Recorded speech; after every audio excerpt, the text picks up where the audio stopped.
It was a snowy day on a long stretch of frozen highway in Hungary. I was traveling with Ernst, Hans, Walter, and Harry to our factory in Tatabánya.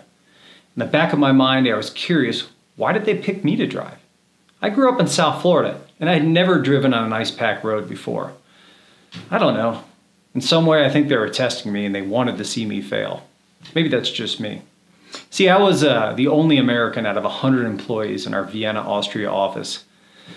And I got this job right after finishing business school. And my role was a project manager. And as a project manager, I had no real power. And in the beginning, I had no influence either. See, I'm a people person.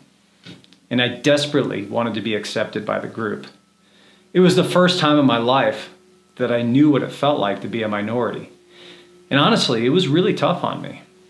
See, since my arrival, Harry had been picking on me and did everything in his power to undermine my credibility with the team. George Bush had just started bombing Iraq, and for some reason, I was seen to be personally responsible. Harry was making sure that I knew I wasn't welcome in Austria and I should leave.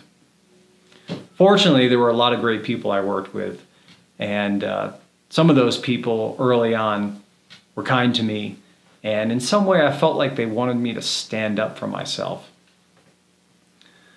So let's go back to the trip to Tatabánya. About an hour before we reached our destination, I stopped and filled up the car with gas. And as we pulled into the station, Harry was in perfect form, criticizing every move I made. Now I was reaching my breaking point. So Hans, Ernst, Walter, and Harry all piled out of the car and went outside to grab a hot drink while I navigated the pumps.